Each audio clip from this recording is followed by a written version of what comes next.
The voice of Husker Nation is on the air. This is Hail Varsity Radio. Insight, opinion, expertise, along with the biggest names talking Nebraska sports.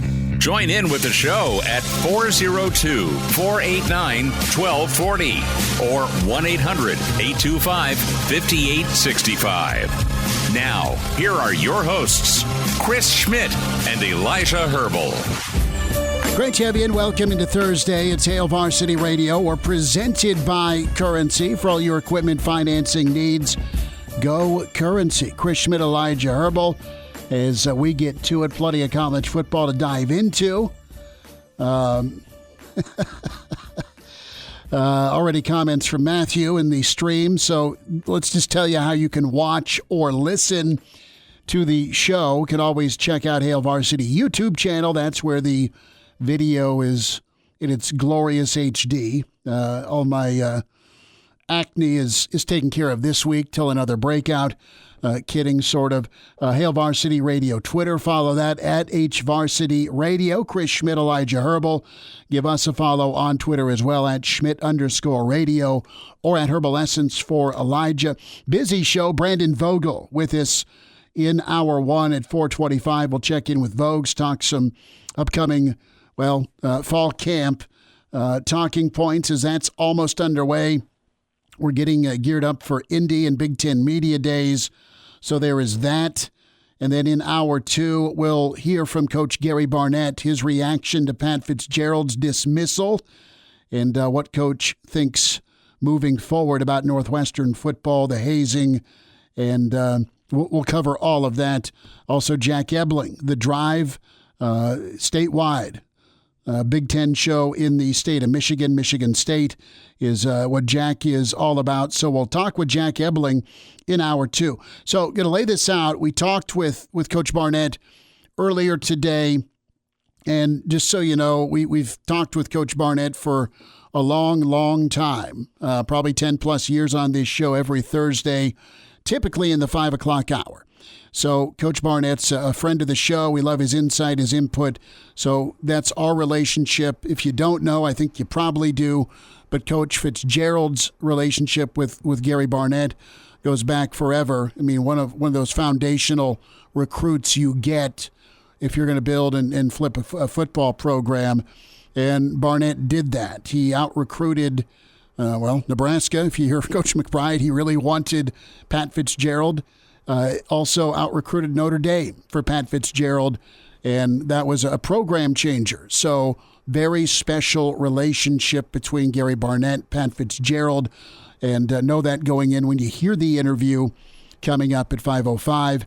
And then also just from a Northwestern standpoint, their point of emphasis here from their president, just their statement from earlier in the week and their perspective here on things when it comes to the independent investigation report that will remain confidential, still is confidential. It's important here for the community to know the facts, quoting the statement here from Michael Schill. And in that statement, one of the bullet points says the hazing well known by many in the program, though the investigator failed to find any credible evidence that Coach Fitzgerald himself knew about the hazing. I wanted to point that out. You've probably read it, you've heard it, but now it's officially official. And then also the statement from Schill in this release earlier in the week, I recognize that my decision will not be universally applauded, and there will be those in our community who have vehemently disagree with it.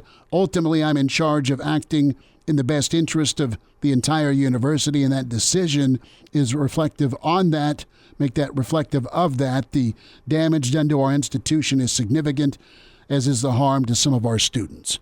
So that's full context. Northwestern's point of view with the dismissal. Coach Barnett, you'll hear from him in a little less than an hour on his reaction and our relationship with Coach Barnett, one of our college football go-to guys for forever. I was lucky enough to get an interview with him today, lucky enough to get an interview with him back in 2005. We've kept a relationship and excited for you to hear that interview. So, listen, how do you want to go out? We'll tackle that. You'll hear about it from some of your former Big 12 foes, if you're a Nebraska fan, between Oklahoma and Oklahoma State, and what their thoughts are. Texas, right, one last time in the Big 12 before they head off to the SEC.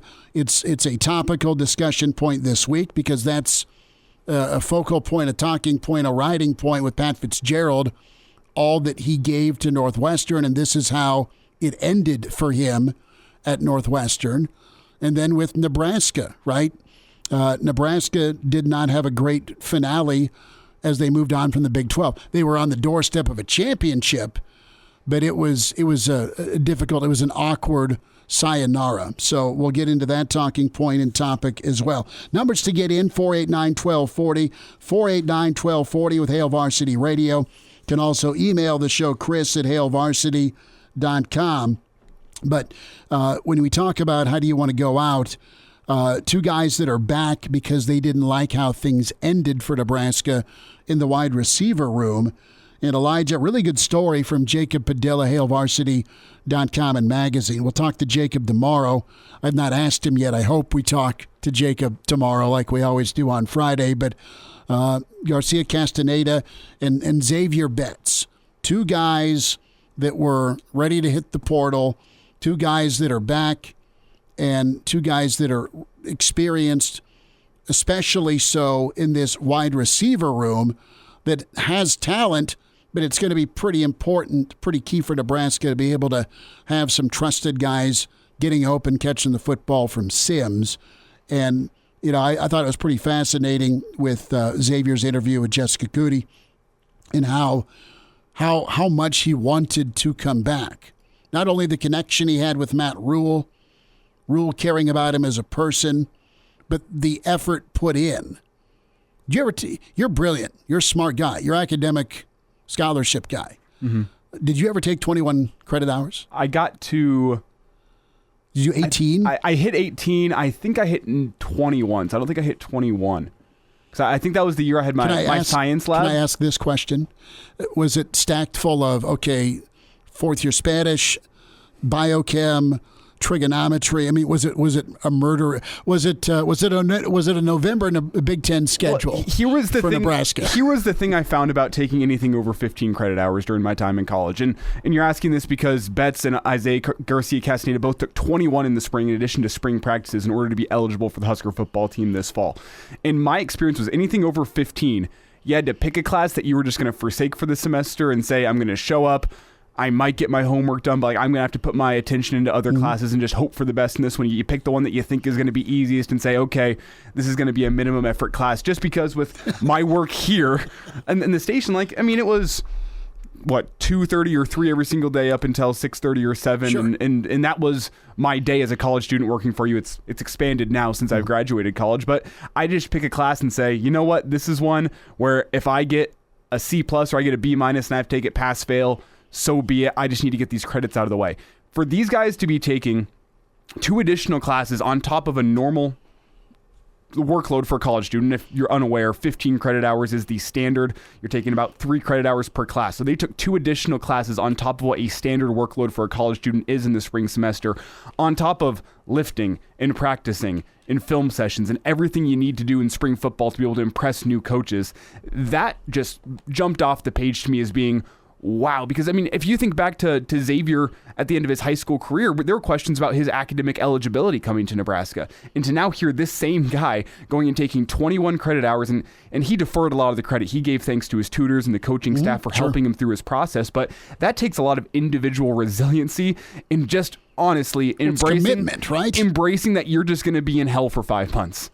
You're going to wake up and your day is going to be football, classwork, more football mixed in, classwork before you go to bed, and you're not going to have time for your friends. You're not going to have time to go out. You're not going to have time for all the stuff that is the extracurriculars of college. You are going to be committed to the grind for 5 months. It's going to be hell for those 5 months. You're going to get to the end, and you might still have a whole bunch of work to do before finals week because, as I laid out, you're taking 2 classes on top of what the expected workload is for a college student. That is incredibly impressive. I don't even think I ever hit 21.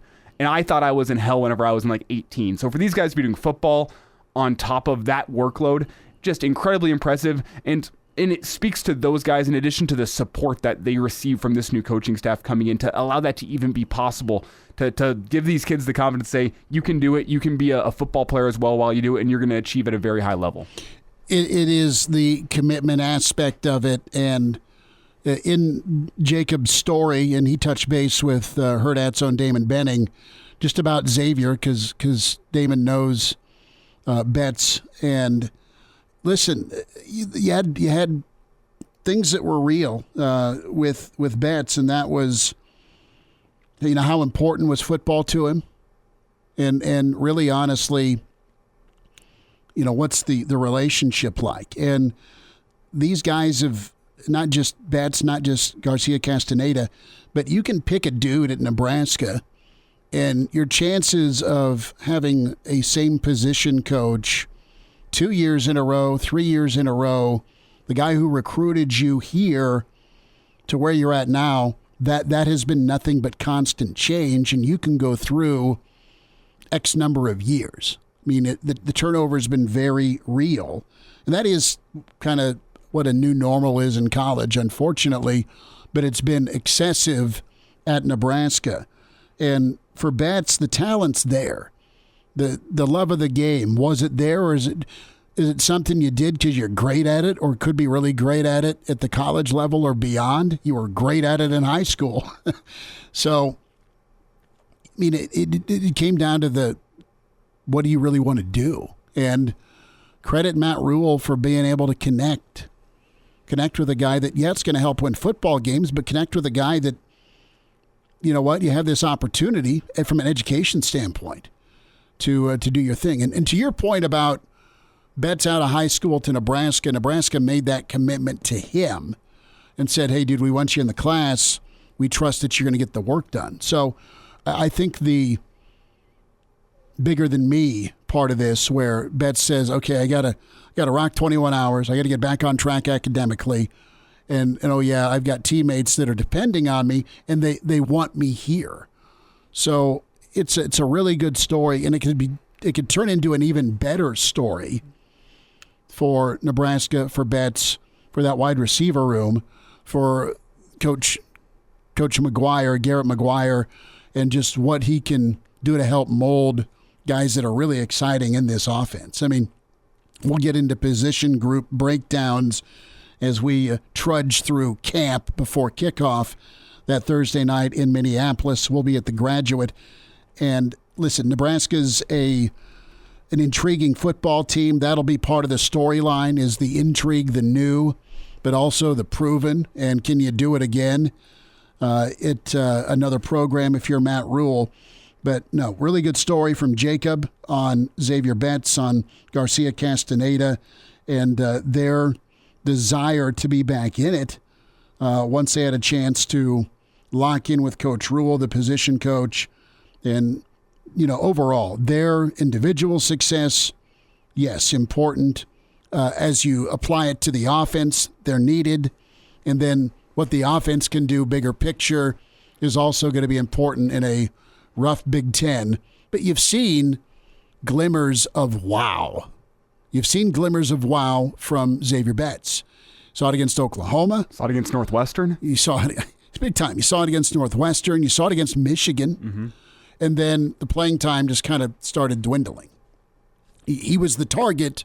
If you remember that Wisconsin game, it's fourth down, and Zavier was going through either a let's strip the football drill or bumper cars at the goal line. That usually results in a flag, if you ask Nebraska fans. No flag was called, shockingly enough, 2 times in the last 10 years where it's, fourth and die, and Nebraska does not get an interference call as they're knocking on the end zone door to go ahead or tie. But Betts, that was back in the 2021 season. But no, Betts is an absolute difference maker on offense. And Castaneda showed moments, man. I mean, look at how well things went against Northwestern in Ireland a year ago. Mm-hmm. And then it just kind of drifted away. And I don't want to sweep IGC under the rug here by any means, but when you look at Betts, and I've laid this out in this show before, if you have a guy at Nebraska or really anywhere that is going to be an NFL guy, they're going to make contributions very early in their career. It might not be their freshman year, Maybe it's going to be their redshirt freshman year. But one way or another, early in their Husker career, they're going to make contributions, and they're going to have those plays that make you go, wow, that guy's got something. Zavier Betts has embodied that to a T. He hasn't been consistent in that. You've always had that thought in the back of your mind of, man, what could be? And whenever you hear the fact that this is a guy that did everything he had to do in the spring, he went above and beyond to make sure he's eligible for the fall. He's putting in the work. It sounds like a guy who is locked in and committed to trying to fulfill his potential. And I think Husker fans, and probably the Husker staff as well, look at Zavier Betts and see a guy whose ceiling, whose potential is a guy who's a multi-contract guy in the NFL. He's got the speed. He's got the frame. He's got the catch radius, everything you want in an NFL guy. Can he put it all together? Can he be a guy that you can rely upon to go be a three-down wide receiver that can block as well as he can catch, as well as he can run the short route, the deep route? He's a guy that's got the potential, that's got the athletic ability, and what you hear from him in the spring is this is a guy that with the new staff has rebought back in and is ready to go live back up to his potential. I think Husker fans should be excited for what Zavier Betts can be because athletically speaking, one of the most exciting prospects we've seen come out of Nebraska in the past decade. That's been a focus too, is how many in-state prospects can you land with a national recruiting eye on the state of Nebraska. That's been that way the last 4 or 5 years, and Betts is one of those guys you want to see do well on Saturdays and beyond, of course. Brandon Vogel coming up, get his thoughts on things as we gear up for fall camp. Gary Barnett on Northwestern this week. And, yes, Jack Ebling will talk some Big Ten ball with us next. And now, back to Hail Varsity Radio. Thanks for spending time at Hail Varsity Radio. We're presented by Currency. Chris Schmidt, Elijah Herbel. Brandon Vogel, I thought he started crawling out. He's on video with us. You're going to hear him, of course, on the radio and stream as well. Vogues, I thought you ducked out. I thought you just dropped to the floor and army crawled your way out of the office. Just the hell with these guys. I'm not doing the sit down today. How are you doing? Yeah, I'm doing well. I didn't like the look on Elijah's face. I thought it was trouble for me. So I tried to bail out, but he caught me.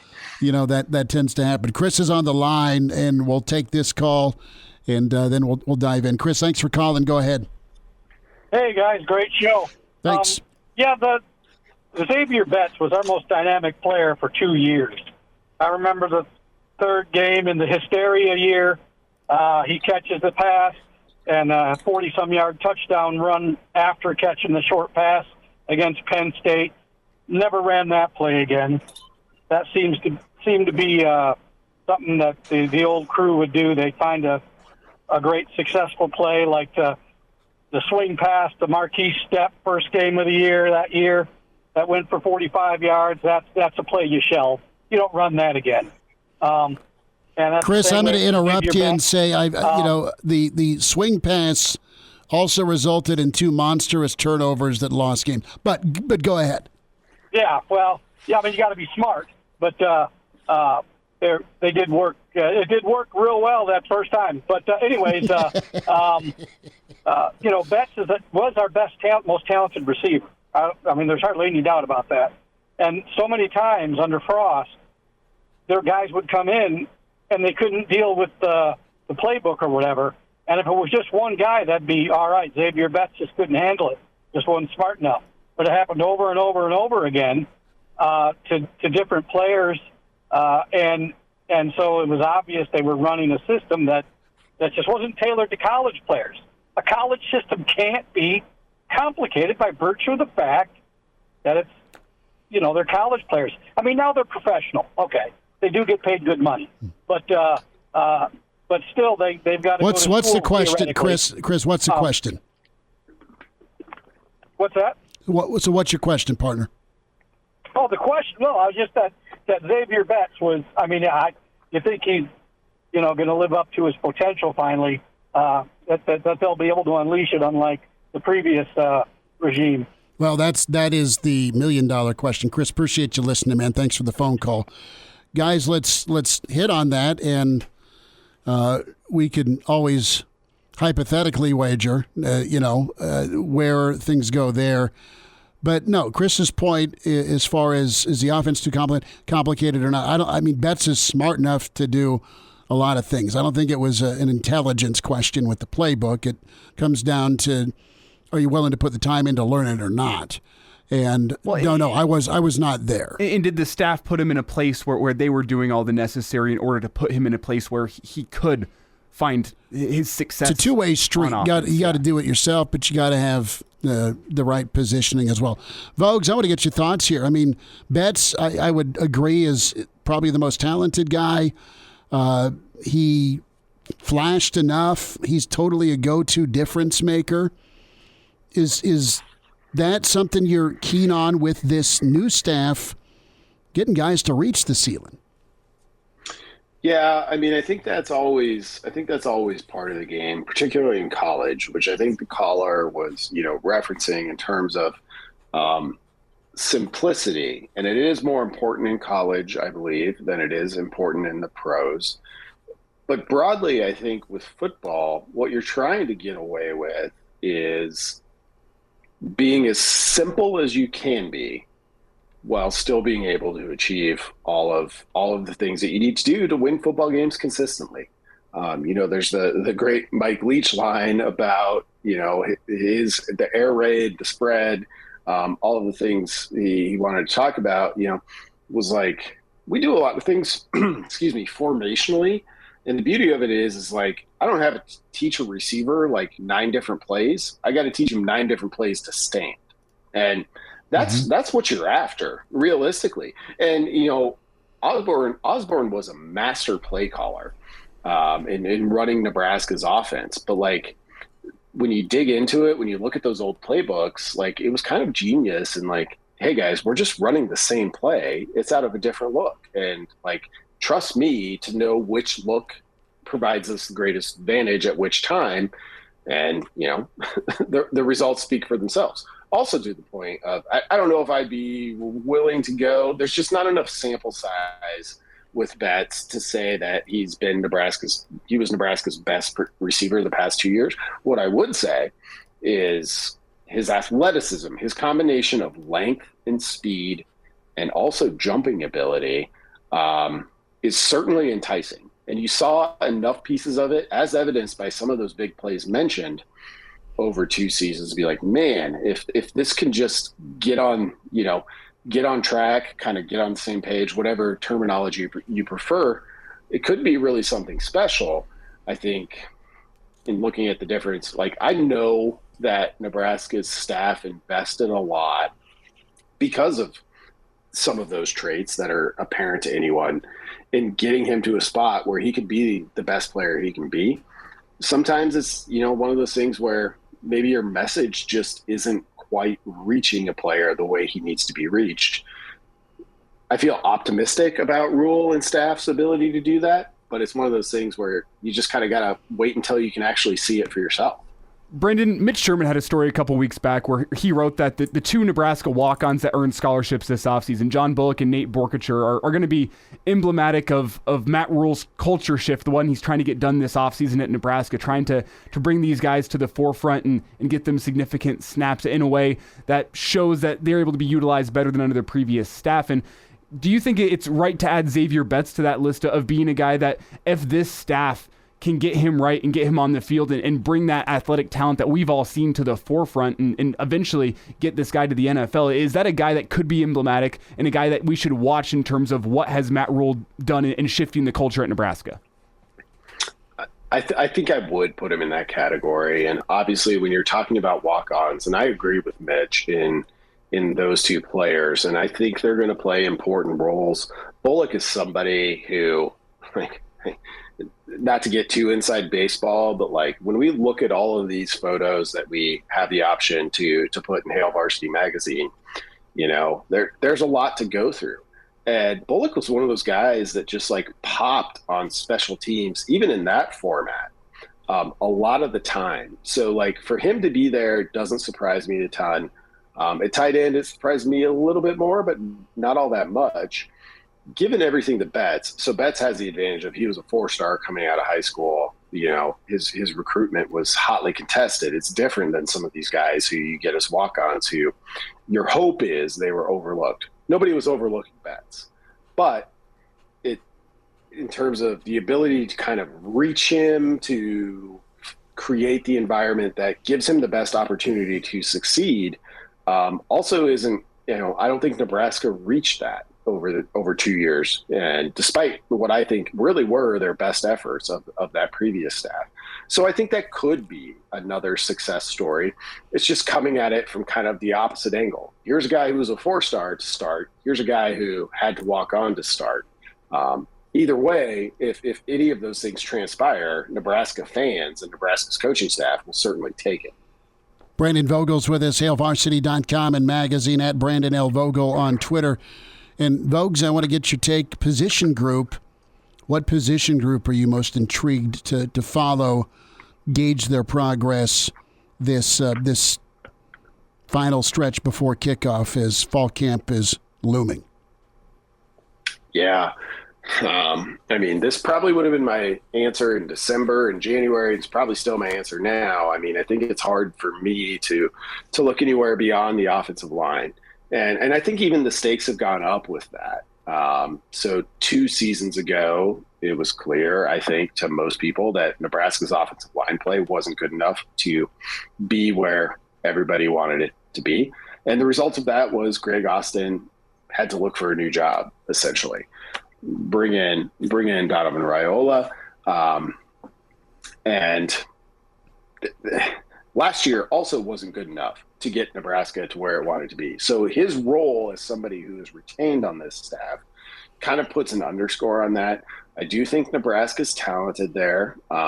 We'll see if they're able to reach the depth that any school in the country is trying to reach, where it's like, yeah, we've got 10 guys that we feel can play if we need them to. That might be a little bit of a big ask, but with I think how Nebraska is hoping to change its approach on offense, like football always starts up front, but I think this year in particular, it really starts up front for Nebraska. And if they're able to make some progress, it kind of reaffirms whatever Matt Rule saw in last year's group and the person who coached that group, and reaffirm, and well, not reaffirms, but gives you confidence for what it can be potentially going forward. Brandon, last offseason, I made a point that the offense of last year could go as far as the offensive line could take them. And I think at least through the first 8-ish games of the season, that proved to be the case, maybe even further along than that. But do you think that is the case again this year, that the offense can go as far as the offensive line can take them? Yeah, it might take on even a little bit more focus. I think broadly on say a 1 to 10 scale, if you're just like, this team will be as good as its offensive line, rate your confidence in that, I'd put it at a 6. So above average. Like if you got a above average offensive line, I think you have a chance, the best chance, to be above average. With this group and what they hope to do offensively, I think it becomes even more important of the emphasis on running the football, of playing kind of a more classic Big Ten style of offense. Offensive line is going to tell you a lot. I definitely don't disagree with that. Vogues, what are you working on? What's coming up from you here? About 30 seconds.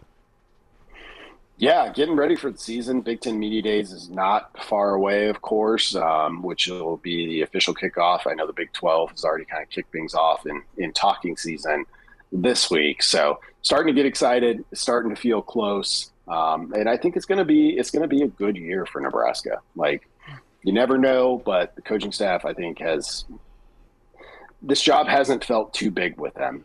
And I think that could be, if that proves to be the case, could be a key difference for Nebraska versus the previous 8, 9, 10 seasons, however far you want to go back. 10 seconds. How much spicy shrimp cocktail could you take down? I've only had the single serving, and that was good enough for me. It is as billed. And I like spice. It absolutely punches you in the face. Well, we might film Vogues having some shrimp cocktail in 2 weeks. Brad, appreciate you. Thanks for the time today. Thanks, guys. There he is, Brandon Vogel with us. Some thoughts from Big 12 Media Days on the way. And now, back to Hail Varsity Radio.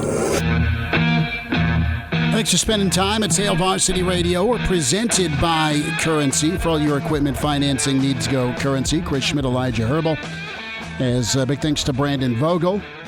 The podcast, Spotify, iTunes, Google Play, where you can follow the audio, the video portion, Hail Varsity YouTube channel. Our chat with Gary Barnett, 20 minutes away, his reaction to Pat Fitzgerald being fired, and Barnett's perspective on Northwestern.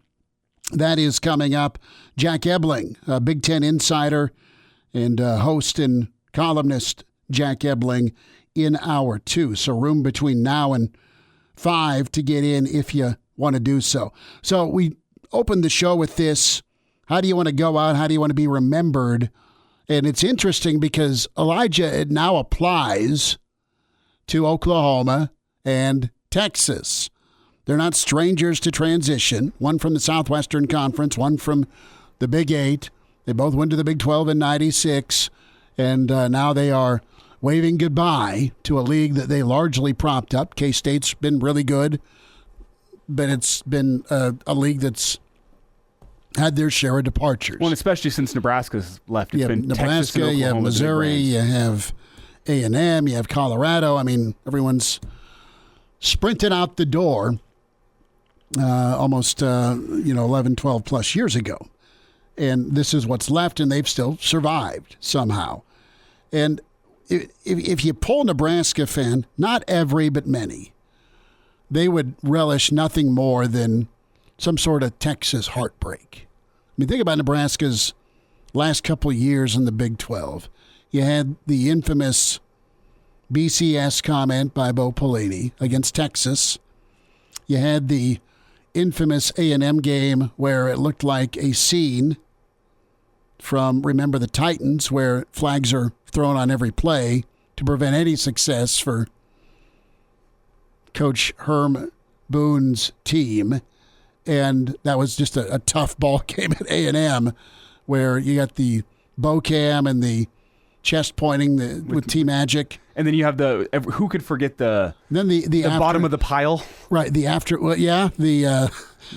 doctor's exam. Yeah, the doctor. Was that Cotton? Yeah, that Cotton. Poor Ben Cotton got his. Big old Ben got squeezed in a place you don't want to be squeezed to the bottom of a pile. He got poked and prodded. Yeah. And that happened. And then the aftermath there of A&M camera guy, and then A&M camera guy was not upright.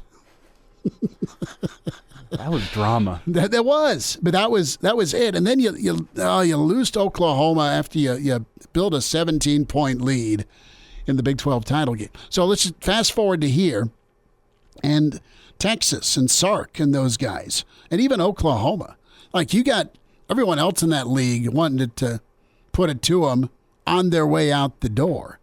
I don't know that there'll be any extra help by other forces, but it really wouldn't surprise me either, where it's going to be more difficult than most years for these guys to go through without any hiccups or controversy. Yeah, no, I'm not going to go down the route of referee conspiracy theory. The Big 12 is going to be out to get you. I'm not going to go down that path because, I mean, we even now, almost 15 years later, can't prove that's what happened to Nebraska either. So let's throw that out there as well, even though maybe in the back of my mind, I still think there was some people out to get Nebraska. I still remember it. I was in middle school at the time. But you felt that. You sat down at the junior high lunch table and you said, well, you probably swore, and you said, they got hosed. Well, I remember I had the most popular Halloween costume ever that year. It's probably one of the last years I actually went and got a costume. I went as a ref, except I had the blind walking stick, and I had the blind glasses, and on my shirt it said Big 12 replay official. It killed. Everyone on the Halloween loved that outfit that year, and that's how prevalent it was in Nebraska, that all the Nebraska fans thought the Big 12 was out to get them that year. And like, let's be honest, Texas and Oklahoma, other schools in the Big 12 are going to be pissed off because of where you've left them. The league. Even the league. Yes. And you're at 14 for 1 year. And then you'll be back to 12. And I'm not going to go conspiracy theory, but I am willing to say, like, legitimately, the powers that be in the Big 12, they're going to be upset with you this year. I'm not going to say it's going to affect the on-field results, but you're going to get everyone's best shot. Well, it went as far as to even where Nebraska got slotted. Where'd they end up? Where'd they end up after they lost the Big 12 title game? They ended up in the Holiday Bowl a second consecutive year. And they ended up rematching with Washington, who they smoked to start the season. and they lost 19-7. Not only did they get slotted poorly, they were better than a Holiday Bowl team. I know, don't blow a 17-point lead to Oklahoma. But then they rematched with Washington. They always say about bowl games, who wants to be there? Well, Nebraska didn't want to be there. They played like it, clearly. Got beat by Sark and Washington. And it was just not a good finish to the year for Nebraska. There was a lot of angst for Nebraska. And then to insult to injury here, you have a situation where you go into this league, instead of going to whatever the New Year's Eve bowl game was in Arizona, I forget what it was called, but it was in Tempe. Nebraska shoulda, woulda, coulda been playing Iowa. Was that the Sun Bowl? Yeah, well, it wasn't the Sun Bowl. Sun Bowl is lower level, but that's in El Paso. Yeah. There's things you can do in El Paso and beyond across the border. Nebraska played in one El Paso/Sun Bowl in the late 70s. All the bowl 80s. names have changed now, and I'm trying to think back. But what did they call that? It would have been Nebraska, Iowa in the bowl game. That's what it should have been, and it would have been a 3.5, 4 hour infomercial for Nebraska off to the Big Ten. Well, the league didn't let that happen either. Here is Coach Sark on if it's going to be awkward or not this last year for Texas. Steve, talking about that SEC talk, do you expect this season at all to be awkward? Just kind of going through it with the SEC talk and your exit. It won't be awkward for us. I can't speak for anybody else. It won't be awkward for us. We've got a roster full of players who, quite frankly, came to the University of Texas to try to win a Big 12 championship. And we've got one more opportunity to do that. And I think our guys are focused on that. And so it won't be awkward from our end. But like I said, I can't speak for everybody else. Let's shift to that awkwardness in the red dirt state, Oklahoma. Mike Gundy. And he was asked about, what about Oklahoma State doing a non-conference with Oklahoma? The Bedlam game is going to be laid to rest, obviously, because of the happenings. But would you entertain the idea from your perspective and Oklahoma State to play them as a non-conference game? No, we have 9 conference games scheduled, and then we have, I think, through, 15 years, we're scheduled all the way up, and we're full for the most part, and we have Power 5 teams. And I'm going to go back to what I said earlier. Oklahoma State's not going to change what we do because Oklahoma chose to go to the SEC. They need to change what they do because they're the ones that made their mind up to go to the SEC. So with all the talk from administration and people saying that Oklahoma State needs to do this and that, all Oklahoma had to do was not go to the SEC. So it is what it is. We can cut right to the choice. So for me, I want to listen to the board. I'll listen to the president. I'll listen to the AD. If that's something they want to do, I'm good, but I don't think it's going to happen based on the way the scheduling is. And now, back to Hail Varsity Radio. Busy first hour. We'll dive in. Gary Barnett kicks off next hour our chat with Coach. His reaction to Pat Fitzgerald's dismissal and Northwestern's future. Reminder about your friends at Dyer Law. Congrats to Dyer Law. They took on and took fight in front of a federal jury last week in Omaha. And after days of testimony, the jury awarded their client $3 million in damages, which is huge. You can trust the team at Dyer Law to help ensure your rights are protected and to get the settlement you deserve. Call Dyer Law today at 402-393-7529 or visit Dyer.law to chat with a trusted professional about your claim. That's Dyer.law. Again, that phone number, 402-393-7529. So some news and notes from Big 12 Media Days. How do you go out, right? The theme with Fitzgerald, 17 years, now done. How did Nebraska go out in their final year of the Big 12? I asked that, and you know that question and answer. Is it going to be the same scenario for a Texas or an Oklahoma as they say goodbye to the Big 12, who they feel like they've propped up and probably have. At least Oklahoma has. Texas has underachieved for a long time. We started off the show with Zavier Betts and Garcia-Castaneda. Nice story by Jacob Padilla on their return and hopeful resurgence in the receiver room if you're a Nebraska fan, and got more into the Betts story. Talked with Brandon Vogel about that around 4:25. So Betts is pretty fascinating. He's one of those guys you've got circled. Can Betts be a difference maker? And Chris had a good phone call asking if is he a guy that can live up to the hype? Can Nebraska do good things with a high-level talent that a lot of college football teams were interested in? And he should have all the opportunity in the world. Whenever you look at that wide receiver room right now, like we've mentioned the fact, Malachi Coleman, he's a high-level guy that's going to have opportunities his freshman year to play because of what his athleticism is and just where that room is at right now. Like what we saw in the spring game.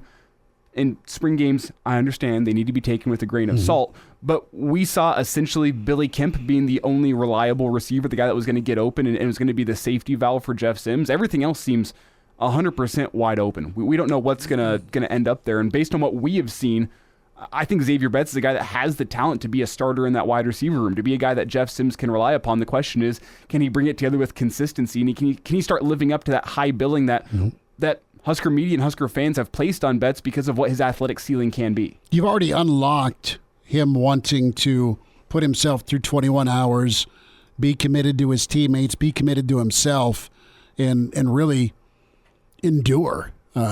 Say, I want to get back on track, then do it academically so you can play. You've done really a really hard part of this equation.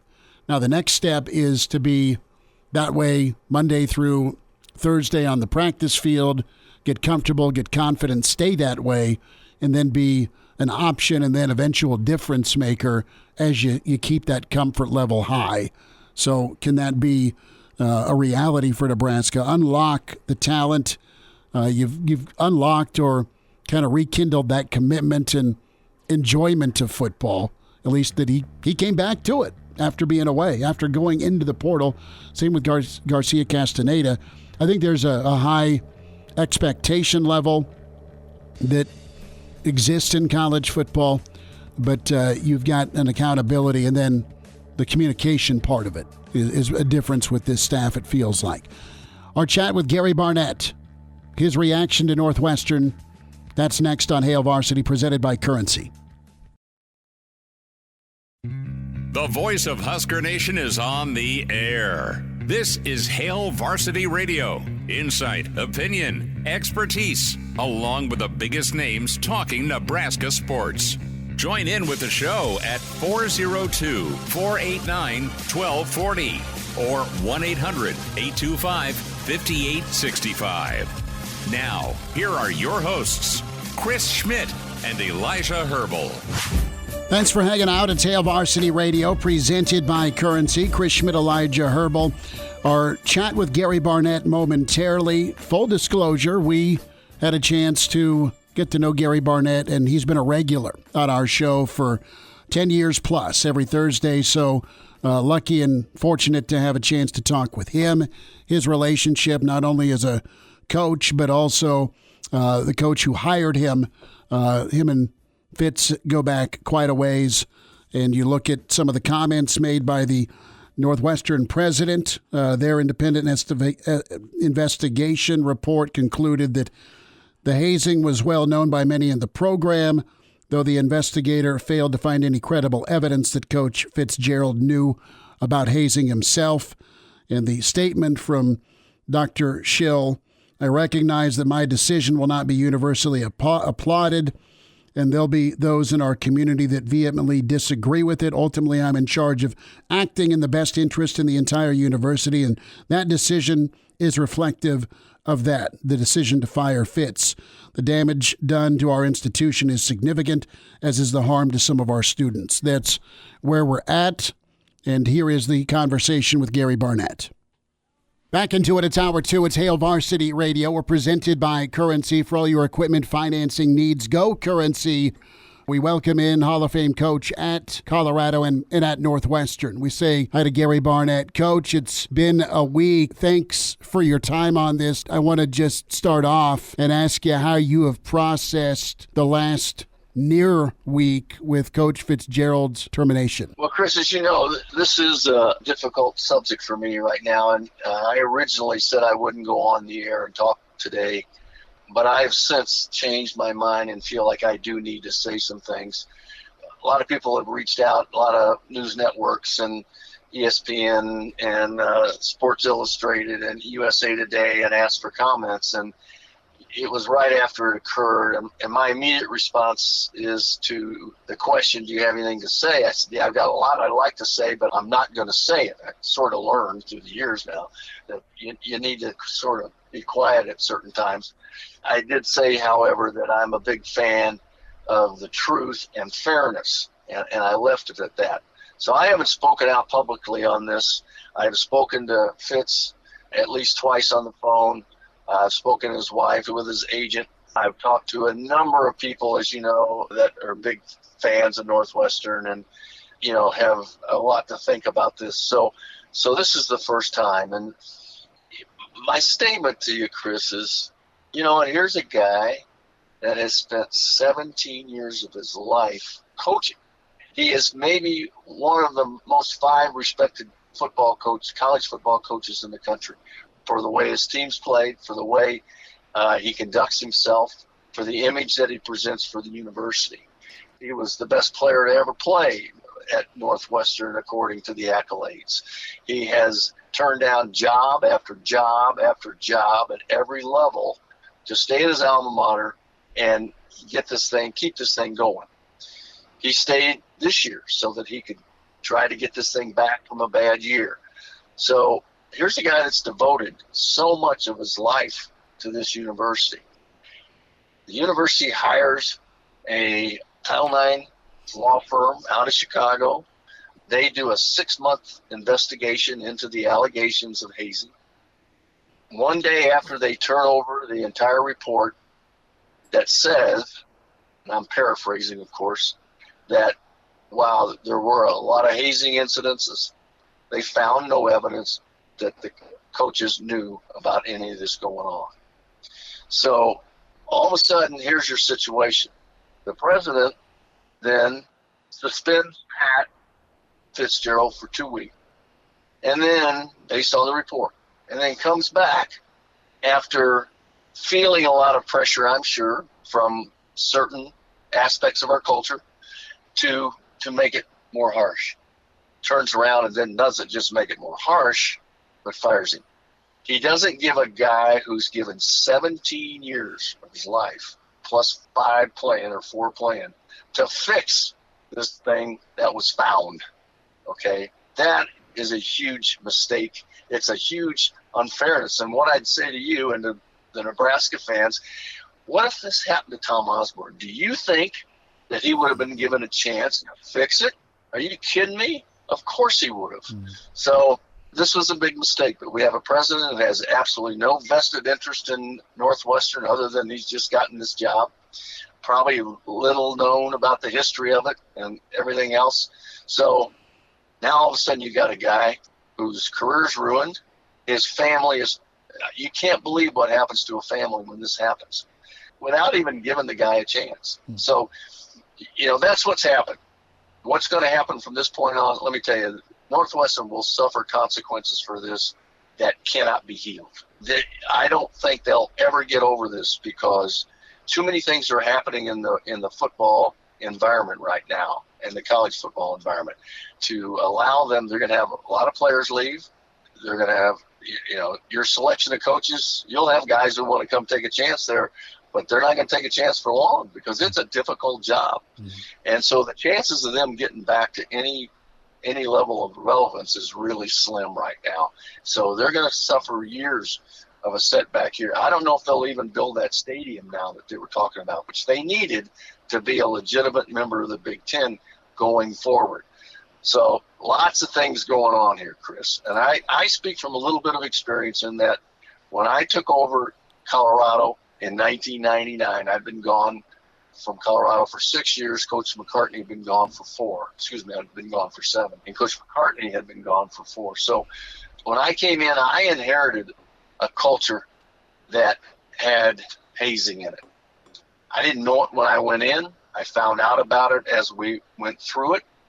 And it took me 2 years to eradicate that culture. And, you know, I probably wrongly blamed Coach Neuheisel because he had been there before I was there. I probably wrongly blamed him for the situation. And so for that, I apologize. But it was there, and I found out about it, and it took us 2 years to get the whole thing fixed. So in a nutshell, that's what I'm thinking about, Chris. Gary Barnett is with us, Hail Varsity Radio. Coach, I want to get into the topic of hazing, the accusations that are there with Northwestern, that it's been an ongoing issue, and get your response to that topic of hazing. In this instance, the accusation sexualized hazing. There's instances of and accusations of racism. The outcry, but I'm asking you your response about, okay, he knew about it and did nothing. There's that accusation. Or, well, how can't you know about it? And if you did know about it, you should have known about it. What's realistic on all fronts here? What's realistic with hazing versus team building versus accountability? I mean, football's a barbaric sport, and it's not always nice and comfortable. I mean, you test one another, and sometimes it has gone too far. How do you respond to those questions out there when folks say, look, this was the move to make moving forward in response to these accusations? Well, first of all, you have to know about them. You know, it's a fine line as a coach as to how much independence, how much freedom, how much trust you put in your locker room and in your team. And if you overcoach, if you over, control, then you're a bad guy too. Sure. If you're a control freak, you're a bad guy. Coaches get criticized constantly for being control freaks. Well, these are the reasons that you have to be a control freak. All these sort of things. If you just leave young people out there on their own to do whatever, guess what? This is what they do. I mean, this is the cream de la cream of college students at Northwestern University. Almost every one of them were just ideal students, good athletes, etc.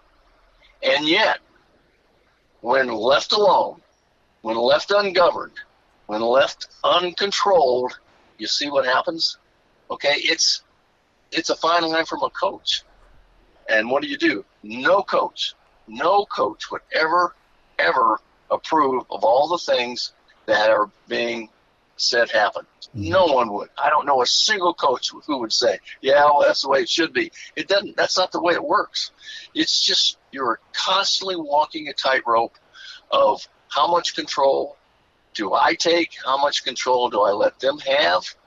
And when it goes too far, then you have to take measures to rein it back in. It's a constant daily situation, and you have to be on top of it. But to go back, and let me say this again, no coach that I have ever been around in my life would approve of any of those accusations, any of those things that has said happen. Mm-hmm. Okay, not one. So they will, if given a chance, most will take control and get it changed. But it's sometimes it really is hard to become aware of it. I can tell you this, every month, every week, I would say to my coaches, I have a right to know everything. I do not want any surprises. You have a responsibility to tell me everything that you know and everything that you find out. I'm not saying I want you to go out looking for things. I'm just saying you need to tell me exactly what's going on so that I can stay on top of it. And my young coaches especially, who are trying to make a name for themselves and be buddies with some of the young players or some of the players, they're not eager to tell you everything that's going on. And so you have to constantly be vigilant about it. And it's a fine, fragile line, and it's walking a tightrope. Coach, I want to go to Camp Kenosha. That has been discontinued. You started the tradition. Fitz continued the tradition. And let's go back to its genesis and its purpose? What was the point of it? A lot's been discussed with some of the accusations again in the Daily Northwestern about some of the antics that occurred at Camp Kenosha. Well, I started because when Jerry DiNardo took over at Vanderbilt, he left in 1990, and he took his team to Camp Bell Buckle off campus, and I got the Northwestern job the next year, and so I was in constant conversation with Jerry about whether that should happen, if that was a good thing, and Jerry convinced me that it was the best thing he could possibly do. And so I needed a place. We're in Northwestern's in Chicago. I mean, you got 1 million people, you got 1 million things going on, you got buses going by, you got all this stuff. I wanted a complete focus, and I wanted to inject my culture, a culture that I wanted, into that program. And to me, the best way to do that was to get them somewhere where there's just them and us. I brought in a guru buddy of mine that did a seminar with them every night about just being good people and being good players, and how do you get there, and how do you control your mind, and how do you get the bad things out of your mind, and this sort of stuff. Steve Musso was his name. And so that's what we started. And you know what? We got a lot tougher up there. We were doing 3-a-days, and those kids were dressing in a wrestling room without air conditioning. Now, we had great food and we had good sleeping conditions, but it was hard for them. And to me, we don't ever go to the Rose Bowl if we don't go to Camp Kenosha. And it became a part of just who we were. We went through more in 3-a-days or 2-a-days preseason camp than anybody else did. And I wanted them to know that they were more prepared for all the things that could happen in a game than anybody they're going to play. So that's what Kenosha was about. We had skits, we had goofy things happen. We had, kids they'll create things, they'll do things. These are smart kids and they have fun. But the hazing piece of it, I never felt like that was anything. I never heard it. And if there would have been, we would have been on top of it in a minute. There's appropriate things and inappropriate things. You eliminate the inappropriate things, and you let them know what's inappropriate. Now, you don't have a list of everything, and every year, you add something to the list. But because you can't cover everything, they're more creative than we are. So that's what it was. And Fitz kept it going, and he stopped it 2 or 3 years ago. But that's what it was. Coach, what's a fair expectation in the locker room with the guys you deem as leaders? And do you sit down with them and say, here's what's good, here's what's not? I mean, again, that team building element versus the punishment aspect, because there is punishment that's handed out by coaches, but also if your team's team-led by teammates, and it goes beyond running gassers or running stairs. I mean, what's acceptable to toughen up and straighten up somebody that's screwing up? Well, first of all, you start from the very bottom. We started teaching our freshmen what leadership looks like, what it looks like to be a good follower, what are the right things and the wrong things. We didn't want to wait till they're seniors to start this. We wanted our program infused with it from the bottom to the top. So by the time they got to be seniors, they just didn't all of a sudden assume responsibility and leadership roles. They'd shared in it. They knew what it looked like. They'd been a part of it. And so they just take the next step, and that is it's their locker room. But you spent 3 years teaching them what their locker room looks like, what their responsibilities are, what's being a good teammate, what's doing the right thing. You can't wait to just at one point. It's got to be a culture from the time they walk in until the time they leave. So you just don't all of a sudden pop it on them. Gary Barnett with us. Coach, we know you got to run. Thanks for giving us the opportunity to talk. Thank you for opening yourself up to discuss things. And Coach Fitz, what's next for him? Do you see Coach Fitz being able to coach again? And I know that he'll have his day in court as well, it sounds like. What's for Fitz? We're in a cancel culture. I don't know that Fitz coaches again at the collegiate level.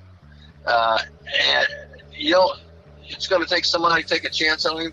But if you look at his record, or you look at everything he's done and everything he stands for, guess what? You're not going to find a better one. So that's the way I feel about it. Gary Barnett with us on Hail Varsity Radio. Thanks for your time, Coach. Appreciate your input on this on a very difficult subject. Okay, Chris. Thank you.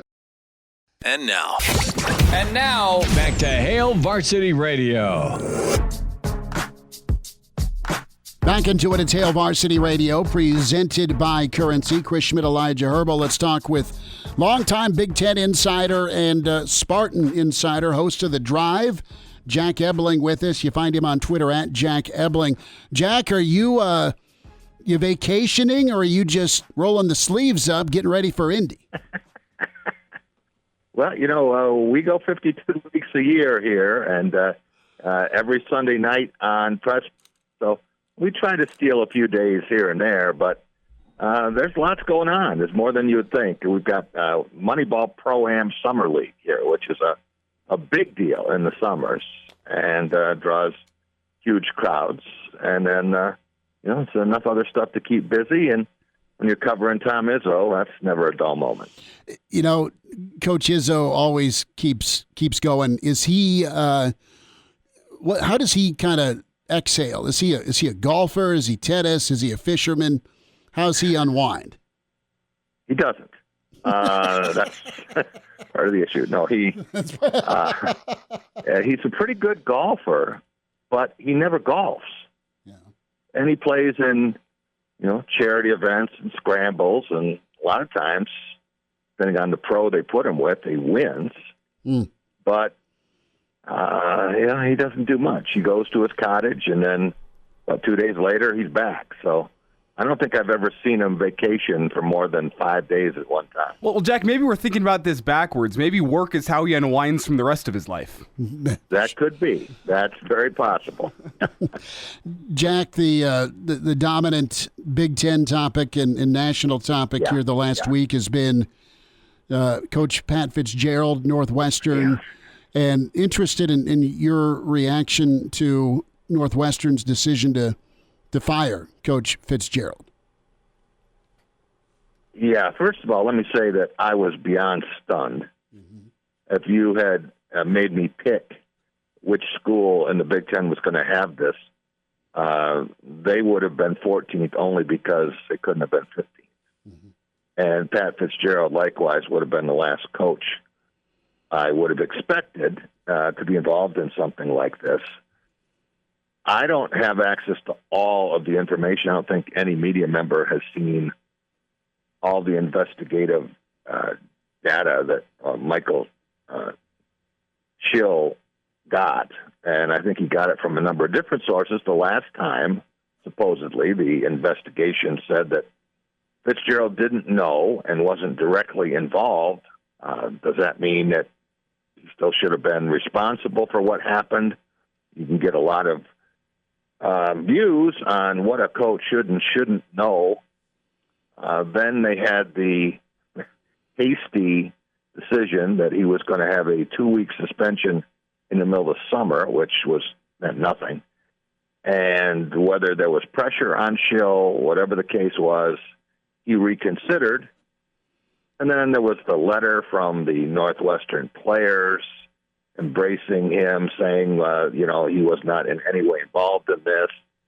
You had other Northwestern players say that the whistleblower had basically announced that he was going to get Fitz fired. I don't know what that meant.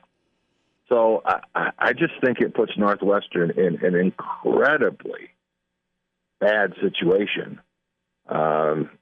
Next to Otto Graham, there's no one who was a better player at Northwestern. His coaching record, above 500 there, not easy to do. He's won 5 times as many bowl games in the last 11 years as the University of Michigan has. Played in a couple of Big Ten championship games in the last 4 years, 5 years, I guess. So in terms of that, he had a couple of rough seasons lately, 4-20 the last 2 years. But I don't know that Northwestern could have done any better for a coach on the field and as a representative off it. I know that they're trying to build an $800 million, almost $1 billion facility and it wouldn't have surprised me one bit if there was a statue of Fitz out in front of it before this. Now, everything has changed. Northwestern has to get ready for a season. I don't think Northwestern's going to give up football, but I wouldn't say anything is impossible down the road. May decide that can't compete. It's not worth the time, not worth the money. Now, a lot of academicians there are questioning the value of football.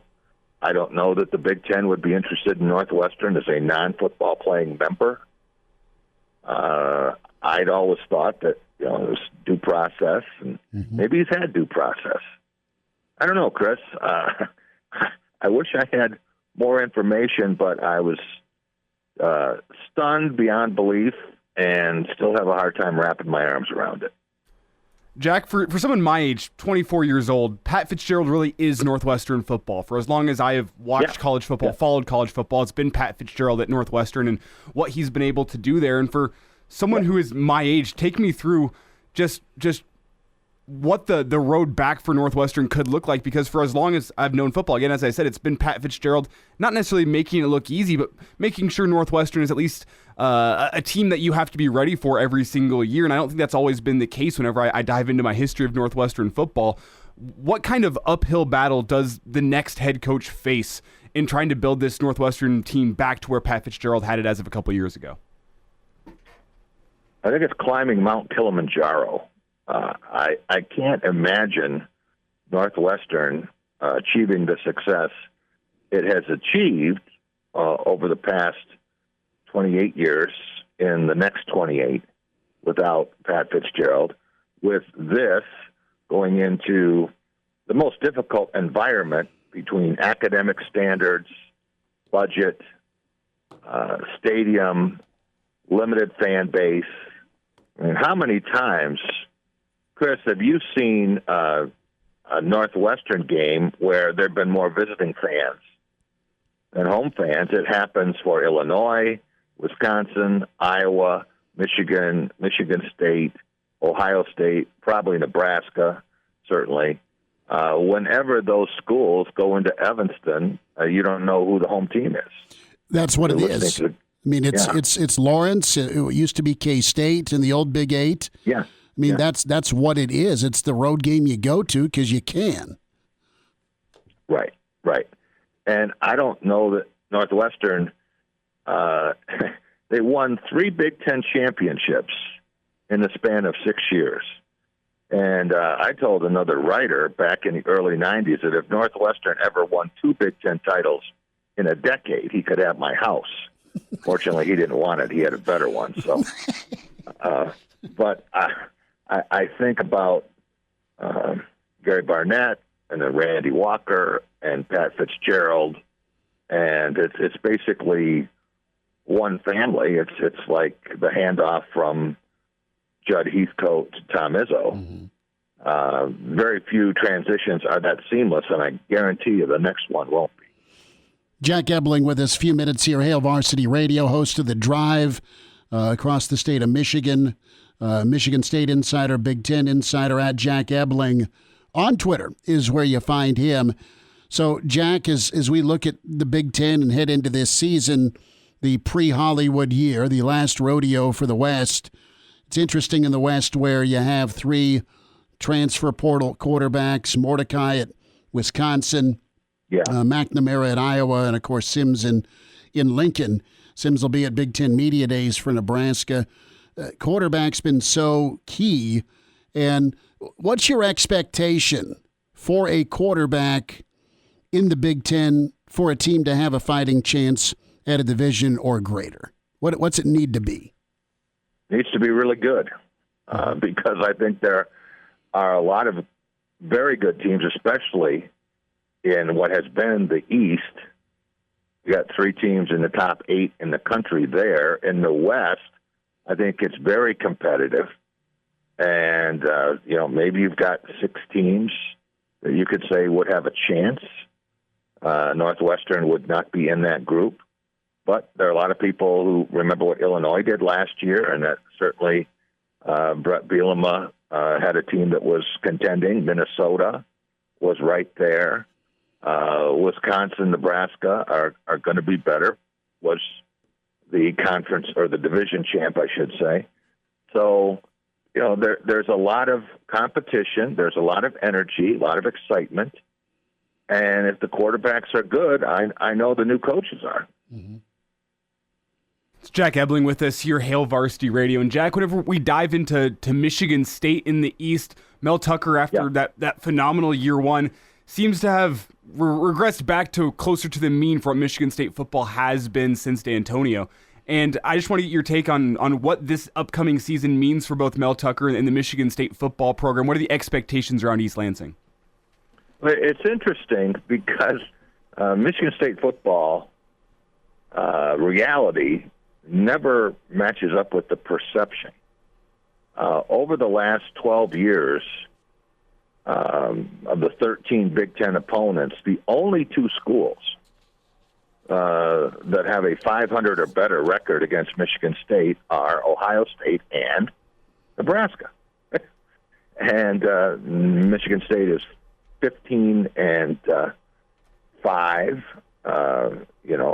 Against Michigan. You look at some of the records. I should say D'Antonio was 8-5, and now it's a couple more wins for Mel Tucker.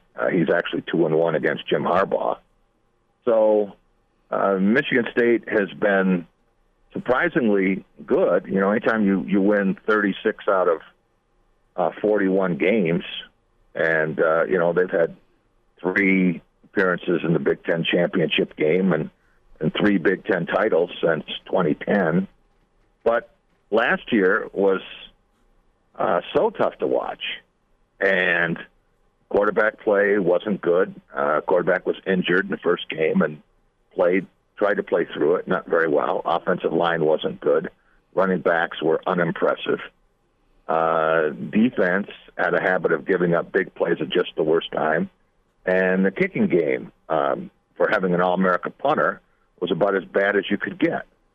So I think Michigan State will be better. How much better? You look at the schedule they have.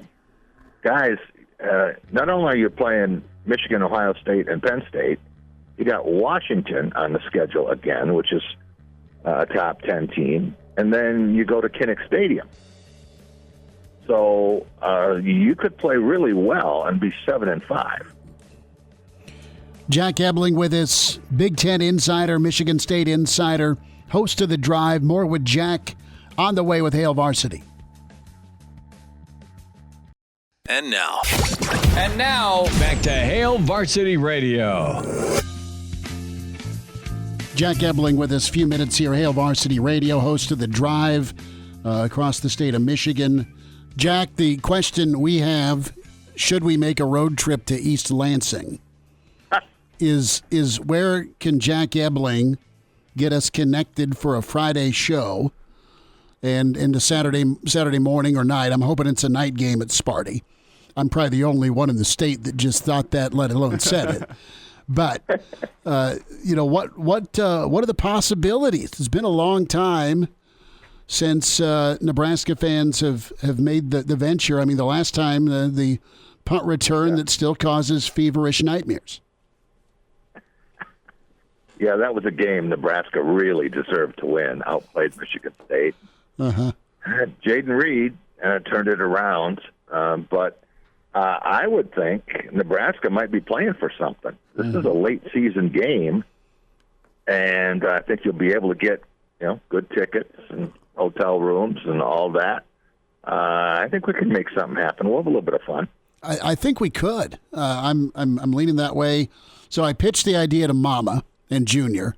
Of course, Junior's all in. I have not had the heart to let Mama know that there is a restraining order against her.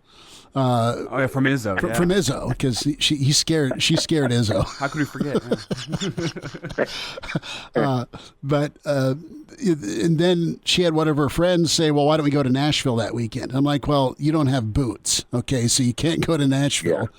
So I'm working on the fam to go and just make it a weekend, an early birthday gift for him. that sounds great, and who knows? He might get to play in basketball practice. They'll work something out for you. Well, he thinks he's a 3-point shooter. There's not an attempt he's not loved, right? It's about the makes. So last Does Fred thought, Hoiberg have him on his radar? high school squad don't have him on the radar. He's the it's intramurals, brother. That's what he has shifted to. He's got my lateral quickness and height, although he's taller than me now. So the Netflix series that's out, produced by Peyton Manning, quarterbacks. I watched the first episode and a half last night. Mariota featured, Mahomes featured, Kirk Cousins featured. Fascinated by all three quarterbacks. Do you have a favorite Cousins memory or anecdote from covering him at Sparty? I do. And we were going to do a book. We'd worked on it all year about the 2010 season. And they went down to Florida to play Alabama in a bowl game. Mm-hmm. They shared the Big Ten title, and they got absolutely eviscerated. They lost 49-7, and if Saban had wanted to run up the points, it'd have been 70-0. And so the publisher said, I'm sorry, we can't publish the book now. There's zero interest after what just happened. And I just had cancer surgery, so I was not in any disposition to fight him. So I made my first return appearance to a basketball game. Before the game, someone said to me, hey, Cousins out there. I'm thinking, my Cousins? I haven't seen my Cousins in 10 years. I walk out, and it's Kirk Cousins. Mm-hmm. And he's apologizing. I just want to tell you I'm sorry about the way we played, and I heard what happened to your book. And, I say, I'm just glad you're not in traction after the beating you took. And he said, well, we'll be back next year. We're all coming back next year. We're going to be better. We're going to, get back there. We're going to be in this Big Ten championship game, and we're going to beat Michigan again. And, I said, okay. So I called the publisher and told him, and I said, what would you think of making it a 2-year book? And they said, well, if you're up for it. So sure enough, they play in that first Big Ten championship game against the Badgers, and they go down to Florida, and they're playing Georgia in the bowl game. It goes triple overtime, and Michigan State blocks a kick and wins. And I dash down the field, and I see Cousins, and he winks at me. That's awesome. But, yeah, and he's a guy who still lives here in Michigan in the off-season. He bought a place in Lake Michigan, and his numbers are a lot better than some people would think. His statistics exceed his reputation, but if you haven't been in the Super Bowl, you're considered to be just another guy and an overpaid guy. Well, Jack, with his history, I mean, no one was expecting Kirk Cousins to be a guy that was still playing in the NFL now 10 years later, let alone a guy who is leading the Vikings to the playoffs and a guy who is really doing well with that Vikings offense. Are you personally surprised to see this level of success that Kirk Cousins has had in the NFL? A little bit. When he was drafted, he wasn't even the first quarterback drafted by the Redskins that year. Mm-hmm. It was RG3. They drafted RG3, and we went to watch him play at a preseason game at Soldier Field, and Cousins came in late in the game and won the game for him. And, of course, all the questions from the media were about RG3, his progress, and Mike Shanahan was the coach of the Redskins, and he's trying to tell us, hey, the other guy's pretty good too. Mm-hmm. Next thing you know, RG3's on his way out of town. Last question for Jack Ebling, host of The Drive, statewide radio, covers Michigan State, Big Ten. If you had Kirk Cousins' van, would you play Led Zeppelin in it? If I had Kirk Cousins' money, I'd play anything I wanted, anytime I wanted. But would you drive a van? I don't know about that, But, he's a family guy. His wife's a doctor, and it's an odd And he's a very conservative guy. I mean, he's not real flashy on stuff. So I guess that's what he's all about. He is as Christian as you will ever find. Put it that way. Jack Ebling, at Jack Ebling on Twitter. Jack, we will see you in Indy. You and I will have some shrimp cocktail. How's that sound? Yeah.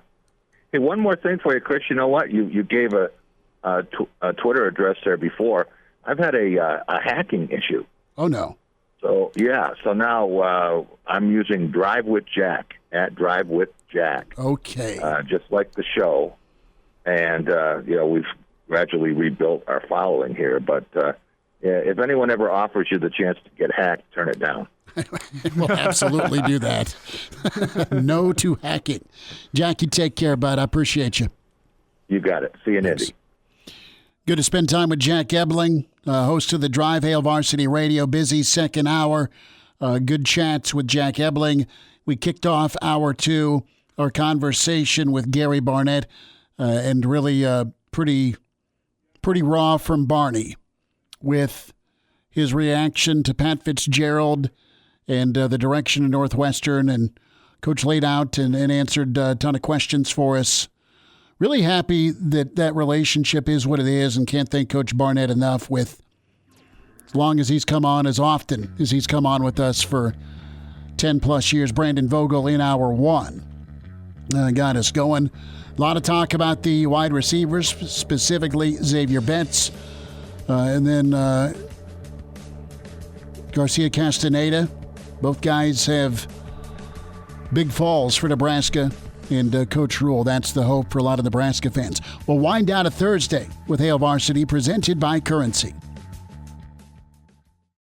And now, back to Hail Varsity Radio.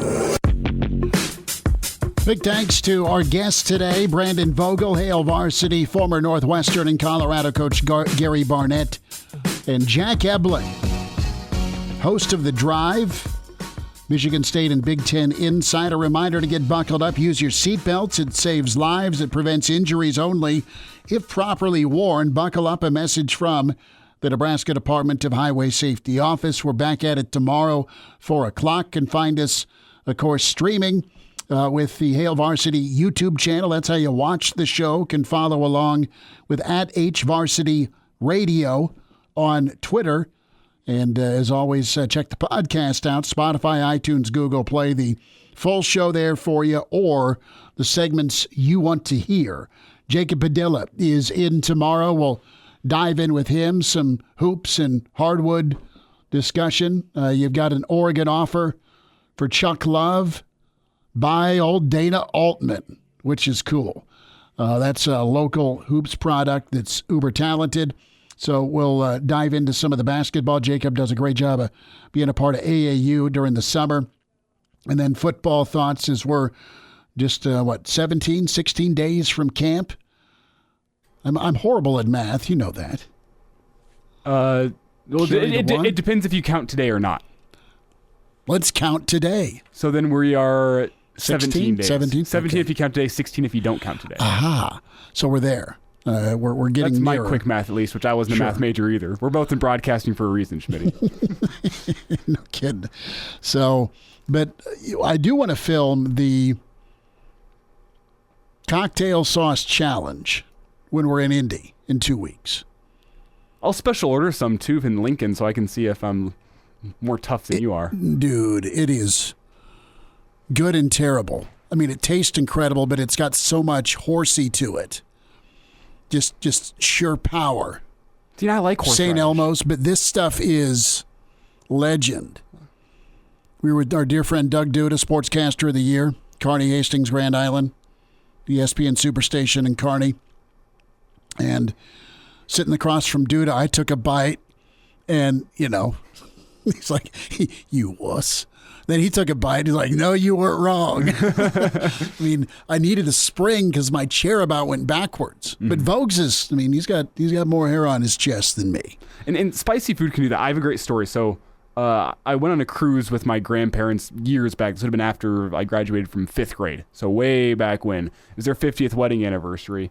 And my grandpa was not well versed in his sushi knowledge. On the cruise ship, there was a little sushi hour where they had unlimited sushi. And which sounds incredible. Mm-hmm. And my grandpa's a tough guy. Like, not a guy you wanted to cross. Did he go wasabi? Oh, and he didn't have experience with the wasabi, dude. He took a big old portion and put it on there. Oh, no. The man was crying. Oh, with the wasabi, the trick is you got to put it in the soy sauce with a little water and then stir it all stir it up. Oh, no, he just dollop a wasabi on one piece of sushi. And they don't give you much for a reason. And he went through most of it in that one piece. Whew. Yeah, I have never seen that man cry. Well, my dad said the 2 times in life he's seen him cry is whenever his truck got stolen and whenever he ate this wasabi. 2 times in life my dad's seen him cry. Ever. So. Yeah, the St. Elmo's sauce is probably got wasabi in it. Well, I mean, some of the cheaper wasabis out there actually just use horseradish, so very similar in composition. Well, it's awesome, but again, burning. But it stings the nostrils. Did Ron Burgundy once say that? Back tomorrow at 4. Brady Oltman's Bill Dolman with us. Talk to you then.